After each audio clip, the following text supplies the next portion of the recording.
pas između njih. Zapazila sam ga u parkiću koji se pruža ispred moje zgrade.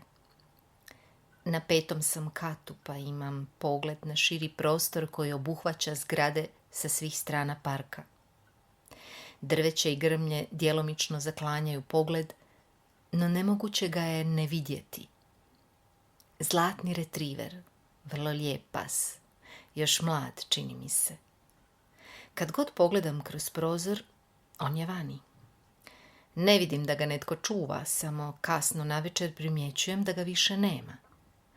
No ujutro, eto ga opet. Uglavnom nervozno šeće od prvog do drugog ulaza zgrade koja je s moje lijeve strane.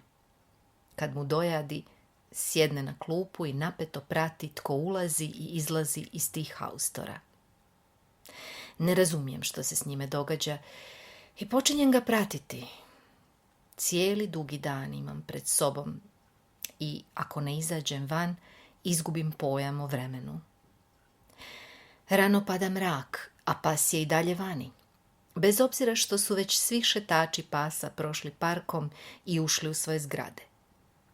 Prohladna je jesen i ne čini mi se da je vani da bude na svježem zraku. Postaje mi magnetičan i ne mogu prestati pratiti iz dana u dan što se s njime zbiva.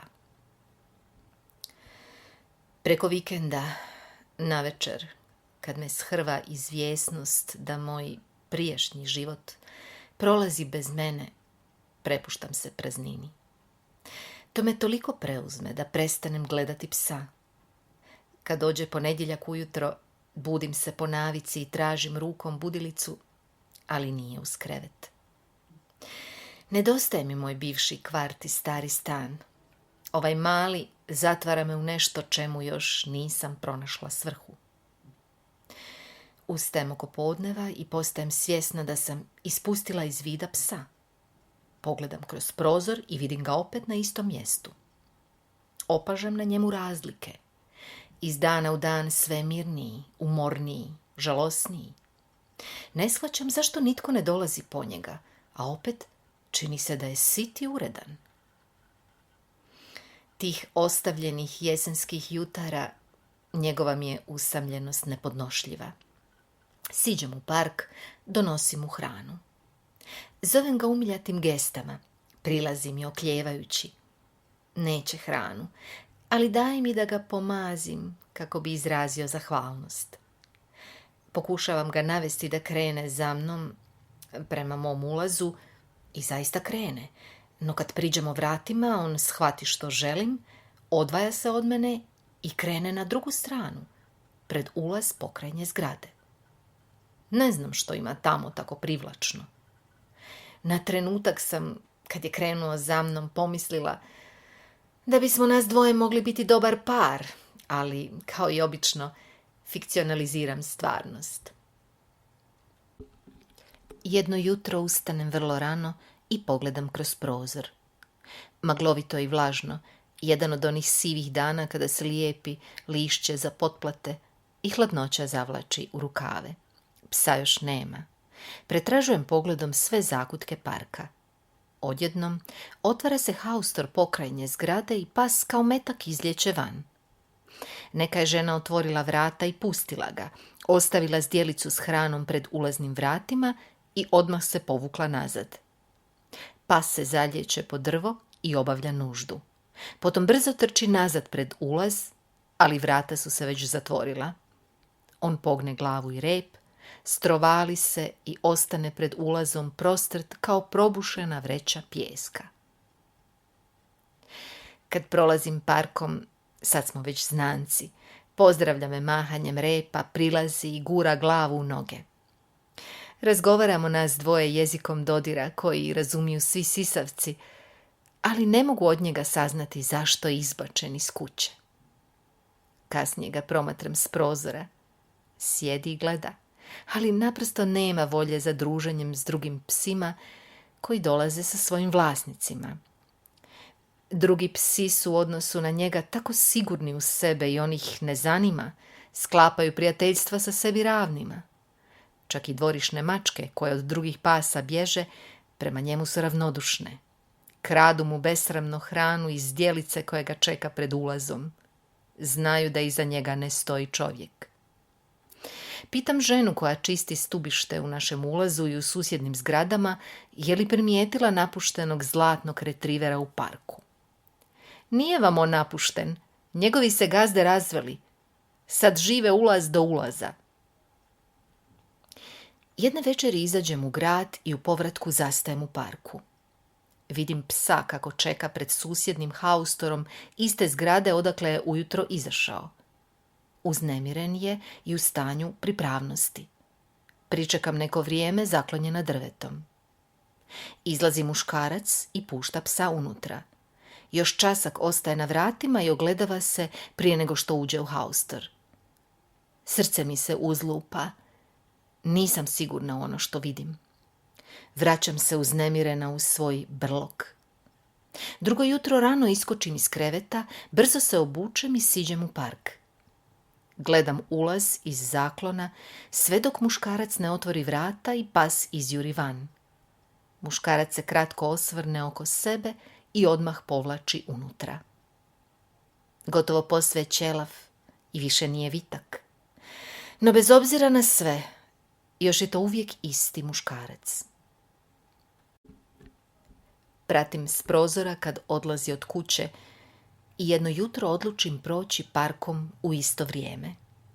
Mimoiđemo se. Pogledam ga, ali njegov me usputni pogled jedva okrzne. Vratim se u stan i ne prestajem drhtati. Premotavam sjećanja, ali teško ih je otkopati iz gorčine. Naredni dani puni su nekog naopakog smisla. Ono što me izjeda postaje predmetom mojih iščekivanja. Pratim ljude u parku čekajući da tuda prođe muškarac, kao i pas koji čini to isto. Njegovo čekanje groznica je mojih čekanja. Na rubu sam da se javim muškarcu, zamolim ga da mi pokloni psa. Skupljam hrabrost, ali to me obori i neko vrijeme prikuje za kuću. Kad se iznova vratim u park, shvatim da sam, kao i uvijek, u vlasti fikcije. Muškarac je mračan i ljutit, tjera psa na drugi ulaz, a ja nemam snage primiti pseći udarac. Jedno jutro, nakon što je žena pustila psa van, siđem i bacim mu pseću igračku, veliku kost. On veselo poskoči i donese mi je. Vidi se da je mlad i zaigran i da to mora zatomljivati. Zaigram se i ja. Zabavljamo se neko vrijeme, ali onda izađe žena koja ga pušta van. Nemojte više ništa davati mom psu. Oprostite, mislila sam... Gledajte svoja posla. Goldi, dolazi ovamo. Pas trenutačno ispušta igračku, podvije rep i prilazi ženi. Kraj nje stoji dijete. Ona stavi psu povodac i svi zajedno nestanu u zgradi. Gledam kao ukopana. Ostavljam kost na klupi, neka mu se nađe u njegovim samotnim trenucima. Zbrajam godine koje su prošle. Dijete bi moglo imati oko 9-10 godina. Pretpostavljam da se začelo u vrijeme kada je muškarac odjednom samo nestao iz mog života i ukinuo broj mobitela. Je li ono bilo uzrok ili posljedica? Nikada neću saznati. Sljedećih dana ponavlja se isti scenarij. Žena ujutro, muškarac navečer, pa onda muškarac ujutro, žena navečer, a po danu patnja. Silazim u park, pazim da nitko ne uoči moju obsesiju psom. Dođem do njega, utučenog i smrznutog na klupi. Najradije bih mu povikala: prestani čekati ljubav, odlazi. Ali to mi se čini licemjernim.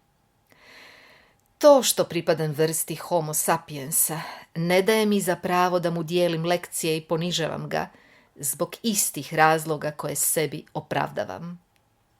Sada, kada znam, i on zna da ja znam, gledamo se kao ratni drugovi.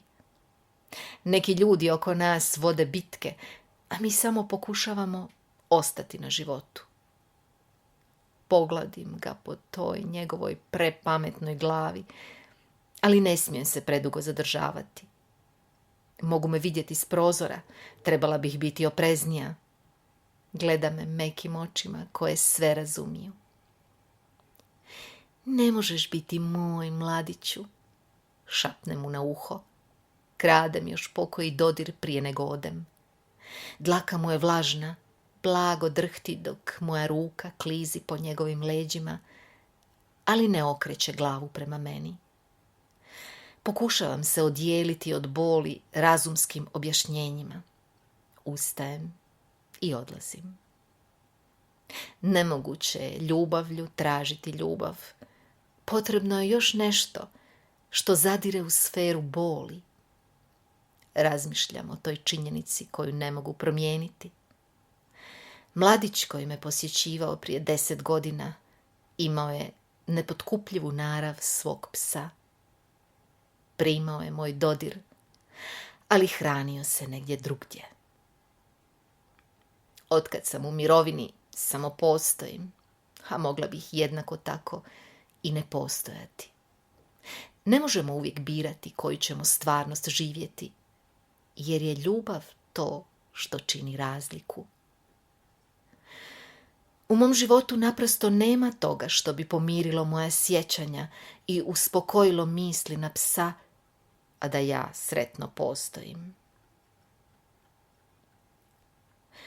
Počinju kiše kasne jeseni, one koje traju danima i miješaju se sa susnježicom. Pas se smjestio ispod klupe. Prestala sam ga obilaziti, jer nitko nema ništa od beznadne ljubavi. Jedno smrznuto jutro nadomak zime primijetim kamion za selidbe pokraj ulaza vlasnice psa i nakon toga park ostade pust.